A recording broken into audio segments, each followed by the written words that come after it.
Okay, so now we have another question and this is also of vectors. तो इसको पढ़ते हैं, समझते हैं क्या कह रहे हैं। कह रहे हैं कि डायग्राम के अंदर आपको ओ ए जो है 4a दिया हुआ है, ओ सी 2c दिया हुआ है और सी भी a दिया हुआ है। अगर आप ये चीज़ें देखें तो आपको ऑलरेडी उसने डायग्राम में ये इन्फॉर्मेशन मेंशन भी करके दी है, ठीक है। रिक्वायरमेंट पढ़ते हैं, पहली कहता है कि आपने एक्सप्रेस करना है बी ए को in terms of A and C, ठीक है। ए और सी के टर्म्स में आपने बी ए को एक्सप्रेस करना है। अच्छा, ये बात मैंने लास्ट क्लास में एक्सप्लेन की थी कि इन टर्म्स का मतलब ये होता है कि जो भी आपका आंसर आएगा उसमें ए और सी दोनों शामिल होने चाहिए, ठीक है। अभी हम उसको देखते भी हैं, ठीक है। तो ये चीज़ हमने यहाँ पे करनी है। हमें करना क्या है, हमने अपने आंसर को एक्सप्रेस करना है in terms of A and C. सही है। अच्छा, निकालना क्या है, बी ए निकालना है।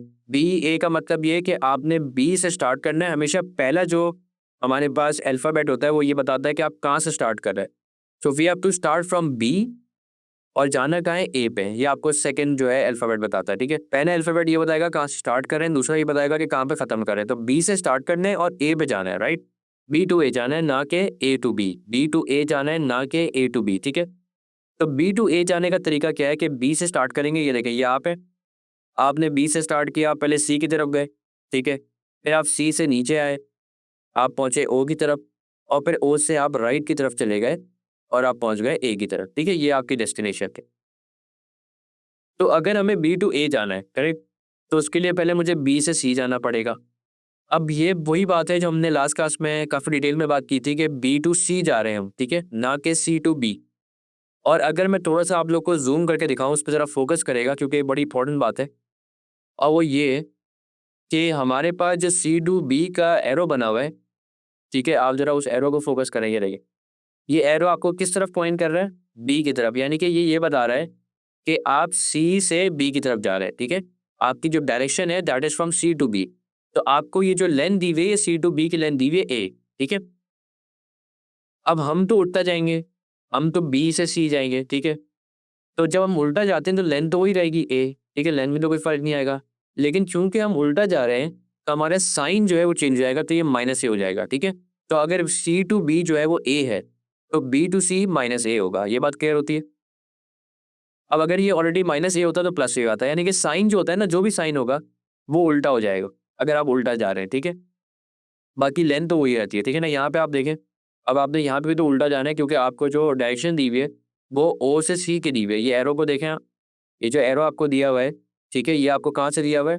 ये आपको ओ से सी का डायरेक्शन दे रहा है, ये देखें, ऊपर की तरफ पॉइंट कर रहा है ना? यानी कि आप ऊपर की तरफ जा रहे हैं, ओ से सी की तरफ जा रहे हैं, ठीक है?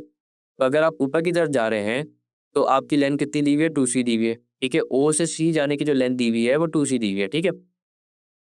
मुझे जाना कहाँ है? मुझे सी टू ओ जाना है, उल्टा जाना है। तो लेंथ वही रहेगी, बस साइन चेंज हो जाएगा, -2c हो जाएगा, ठीक है? और फाइनली जब ओ पहुँचेंगे तो ओ से हमें ए जाना है, राइट? और ओ से ए जाने की अगर आप लोग लेंथ देखें, तो आप लोगों को 4a दी हुई है, ठीक है? और से यहाँ पे अगर आप डायरेक्शन देखें, तो डायरेक्शन ये देखें एरो की, ये है। यानी कि आप ओ से ए की तरफ ही जा रहे हैं। तो इस केस में हम उल्टा नहीं जा रहे बल्कि हम फ्लो के साथ ही जा रहे हैं। जो डायरेक्शन है उसी के साथ जा रहे हैं, ना कि हम उल्टा जा रहे हैं, राइट? तो अब क्योंकि हम सीधा जो डायरेक्शन है उसी पे जा रहे हैं, तो जो हमारी 4a की लेंथ है वो वही रहेगी, ठीक है? तो ये सारी लेंथ हमारे पास आ गई, ठीक है? अब हमें क्या करना है? हमें बी ए को एक्सप्रेस करना है in terms of A and C. तो कर लेते हैं, बहुत ही आसान सवाल है, ये मुश्किल तो है नहीं, ठीक है? इसमें क्या करना है? बी ए को एक्सप्रेस करें तो हम लिखेंगे B A is equals to, ठीक है? पहले हम बी टू सी गए जो कि -a के बराबर है, ठीक है? प्लस उसके बाद हम सी टू ओ गए जो कि -2c के बराबर है, प्लस फिर हम ओ टू ए गए जो कि 4a के बराबर है, ठीक है? अब ज़रा इसको सिंप्लीफाई कर लेते हैं। तो बी ए किसके बराबर आएगा? -a plus -2c plus 4a, ठीक है?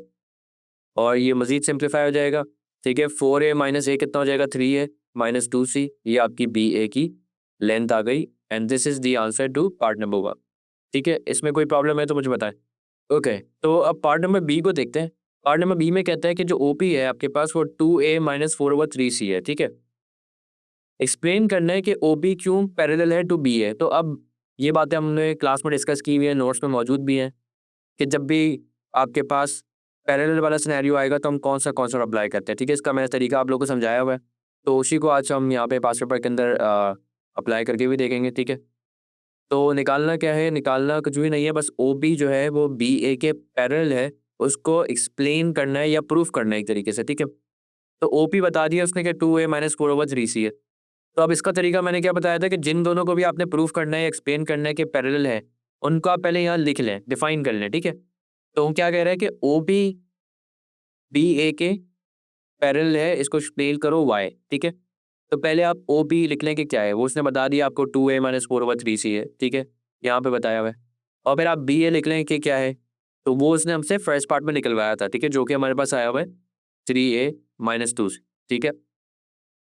ओ पी भी हमने लिख लिया, बी ए भी हमने लिख लिया। अब क्या करना होता है, आप लोगों को याद होगा मैंने बताया था कि बेसिकली ये दोनों डिवाइड होंगे, ठीक है, और ये दोनों डिवाइड हो, ठीक है। हमने इनके फ्रैक्शन फॉर्म करने होते हैं, तो हम यहाँ पे लिखेंगे इनको इस तरीके से कि 2a डिवाइड बाय 3 है, ठीक है।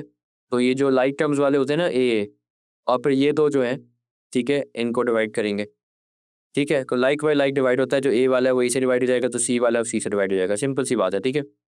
और हमने क्या सीखा था कि ये डिवाइड होंगे, ठीक है, और इनको हम रखेंगे इक्वल, ठीक है, यानी कि 2a डिवाइड हुआ 3a से, और हमने इसको इक्वल रख लिया 4/3c डिवाइड बाई 2c, ठीक है। ये इससे डिवाइड हुआ, ये इससे डिवाइड हुआ, दोनों को इक्वल रख लिया। अब कैसे पता चलेगा कि दोनों पैरेलल है कि नहीं, तो ये मैंने बताया था कि अगर आपकी लेफ्ट हैंड साइड आपकी राइट हैंड साइड के बराबर आ जाए तो पता चल जाएगा कि ये दोनों पैरेलल है, ठीक है। तो ज़रा इसको सॉल्व करते हैं, सिम्प्लीफाई करते हैं, ठीक है। अब जहाँ तक 2/3a की बात है, आपको पता है ये a और a कैंसिल हो जाएगा, सिर्फ 2/3 बच गया, ठीक है। तो इस साइड पे भी बस 2/3 बच गया, ठीक है। यहाँ पे अगर देखें तो इसमें कुछ बच्चों को सिम्प्लीफाई करने में प्रॉब्लम होती है क्योंकि डबल डिवीजन है, यहाँ पे भी डिवीजन है, नीचे भी डिवीजन है। तो उसको आसान तरीका मैंने सिखाया हुआ है क्लासेस में, क्या होता है कि आपने 4/3 लिखा और ये जो डिवाइड बाई 2 है इसको आप ऐसे लिख लें, ठीक है। अच्छा, एक चीज़ यहाँ पे मेंशन कर दूँ कि सी और सी तो वैसे ही कैंसिल हो जाएगा, तो उसको इग्नोर करते हुए ऑलरेडी कैंसिल हो जाएंगे, ठीक है। ये 4/3 बचा, डिवाइड हो रहा है 2 से, ठीक है। तो 4/3 लिखा और डिवाइड बाई 2 लिखने के बजाय मैंने ऐसे लिख दिया डिवाइड बाई 2, ठीक है, एक ही बात है, कोई प्रॉब्लम तो नहीं है। फिर आप क्या करें कि इस डिवाइड को कन्वर्ट कर दें लू मल्टीप्लाई। तो आपको पता है कि जब भी हम डिवाइड को मल्टीप्लाई में कन्वर्ट करते हैं, हमारी जो वैल्यू होती है डिवाइड के बाद वाली वो रेसिप्रोकेट हो जाती है, तो ये 1/2 बन जाएगी, ठीक है। अब इसको आप सिंप्लीफाई कर लें तो ये हो जाएगा 4/6, ठीक है। ऊपर वाला ऊपर से मल्टीप्लाई होता है, नीचे वाला नीचे से होता है, सिंपल, ठीक है। और ये 2/3 एज इट इज नीचे आ रहा है, ठीक है। अब इस 4/6 को हम सिंप्लीफाई कर देते हैं क्योंकि ये कॉमन टेबल में आते हैं, ठीक है, 2 के टेबल में आते हैं दोनों। 2 टाइम्स 2 इज 4, 2 टाइम्स 3 इज 6, तो 2/3 इज इक्वल टू 2/3। अब आप देखें कि आपका जो लेफ्ट हैंड साइड है, ठीक है, आपकी जो लेफ्ट हैंड साइड है वो आपके राइट हैंड साइड के इक्वल आ गई कि नहीं आ गई, आ गई। तो इस बात का मतलब क्या है, इस बात का मतलब ये है कि ये दोनों पैरेलल है, ठीक है। तो उसने जो हमसे पूछा था explain why O P is parallel to B A, तो उसका तरीका क्या होता है कि जो ओ पी कह रहे हैं ना उसको यहाँ लिखें, जो बी ए कह रहे हैं उसको यहाँ लिखें, लाइक टर्म्स को डिवाइड कर दें और इक्वल रख दें, ठीक है। और उसके बाद चेक करें कि left hand side right hand side की इक्वल आ रही है कि नहीं आ रही है। अगर आ रही है, जैसे कि हमारे केस में आ रही है, तो उसका मतलब है पैरेलल है, ठीक है। तो हमने एक्सप्लेन कर दिया क्यों, अपनी कैलकुलेशन से, ठीक है। क्योंकि मैथ्स है, को लिख के तो नहीं बताएंगे कि क्यों पैरेलल है, अपनी कैलकुलेशन से प्रूव करना होगा, वो हमने कर दिया, ठीक है। तो हमारा पार्ट ए हो गया, पार्ट बी हो गया, सही है। अच्छा जी, अब पार्ट नंबर अगर हम सी देखें तो पार्ट नंबर सी में वो कह रहा है हमसे कि आपने फाइंड करना है area of triangle O B है divide by area of triangle O P है। तो ये आप लोगों को पता है, ठीक है, ये हम क्लासेस में डिस्कस कर चुके हैं कि इन क्वेश्चन को कैसे एड्रेस करना होता है। तो जो भी डिस्कस किया है अब वो हमारे पास पास पेपर्स में क्वेश्चन की शक्ल में आ रहा है, उसको अब हम इम्प्लीमेंट करेंगे, ठीक है। अच्छा, यहाँ पे ट्राइंगल देख लें कौन से हैं, area of triangle O B A है और ओ पी है, ठीक है। तो जरा मैं एक काम करता हूँ, पहले हाईलाइट कर देता हूँ कौन से ट्राइंगल बन रहे हैं हमारे पास, ठीक है। अच्छा, पहले वो बात कर रहे हैं ओ बी ए की, तो ओ टू बी और फिर बी टू है, यानी कि मुझे एक लाइन खींचनी पड़ेगी ओ टू बी, ठीक है। मैं यहाँ लाइन खींचता हूँ, ये देखिए, एक काम करता हूँ, पहले लाइन खींचने से पहले ये ज़रा जो हमने वर्किंग की हुई है ना ऊपर, ज़रा इसको साफ कर देते हैं ताकि थोड़ा सा हमें समझना जो है ना वो आसान हो जाए, ठीक है। ज़रा इसको साफ कर देते हैं सब चीज़ों।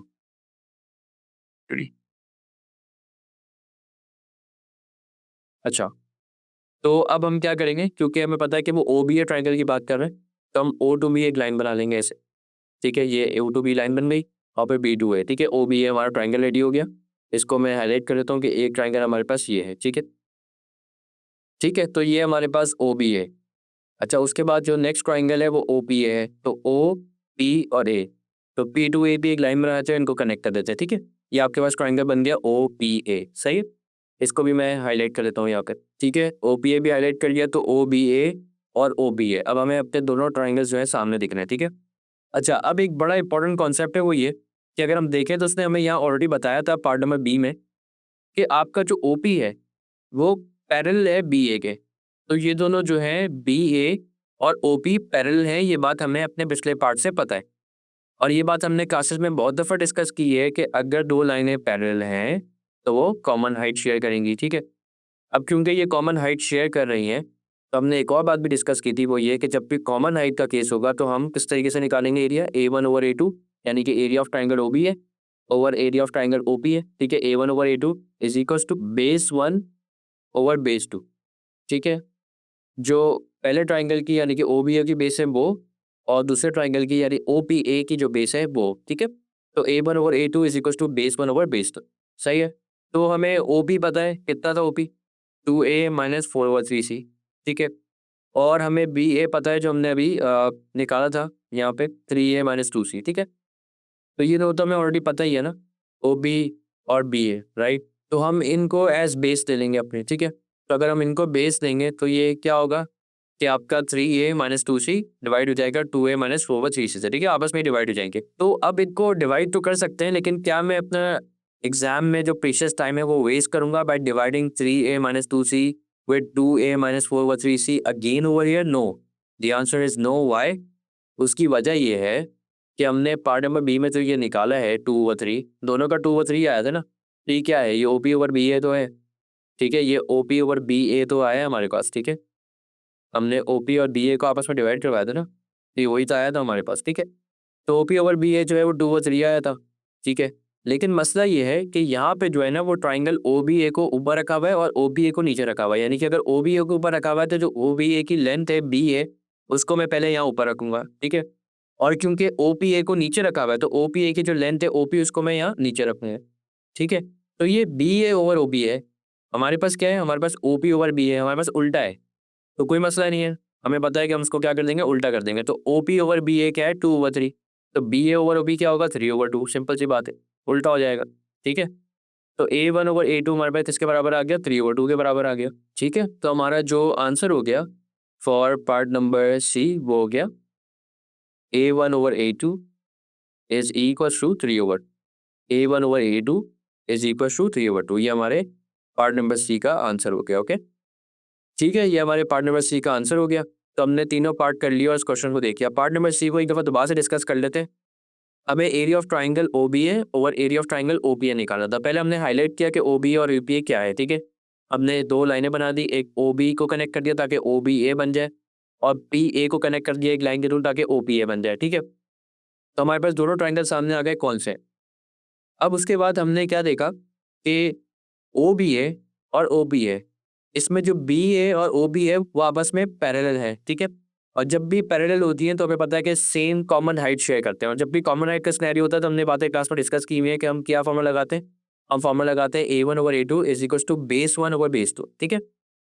तो बेस जो है वो हमने इस ओ बी ए की जो है बी ए बेस ले ली, और ओ बी ए की हमने ओ बी बेस ले ली, ठीक है। तो बी ए भी हमें पता था, ओ बी भी हमें पता था। तो अब एक तरीका तो ये होता कि मैं बी ए पूरी लिखता, जो कि हमारे पास था three A minus two C, और इसको डिवाइड करता ओ पी से जो कि two A minus four over three C, और फिर इनको सिंप्लीफाई करता। लेकिन उसमें मेरा मजीद वक्त लगता और मैं वक्त को बचाना है, एग्जाम में वक्त बहुत कीमती है। तो मुझे पता है कि पार्ट नंबर बी में मैंने इन दोनों को डिवाइड किया हुआ है, ये जो यहाँ पे हमने किया था, इन दोनों को डिवाइड ही किया था ना, दोनों भी इसके बराबर आए थे, टू ओवर थ्री के बराबर आए थे, यानी कि O B over B A two over three के बराबर है। O P over B A जो है वो टू ओवर थ्री के बराबर है, ठीक है। तो बी ए ओवर ओ पी, यानी कि इसका उल्टा बी ए ओवर ओ पी किसके बराबर होगा, टू ओवर थ्री के। और हमने यहाँ पे बी ए ओवर ओ पी ही निकालना था, क्यों, क्योंकि हमारा जो पहला न्यूमरेटर था उसमें ट्राइंगल ओ बी ए था। तो ओ बी ए का जो साइड है बी ए, हमें पहले उसको रखना पड़ेगा ऊपर, और फिर जो डिनोमिनेटर में था वो ओ पी ए था। तो ओ पी ए की जो ओ पी साइड है वो हमें नीचे रखनी पड़ी। तो हमें बी ए ओवर ओ पी चाहिए, ना कि ओ बी ओवर बी ए।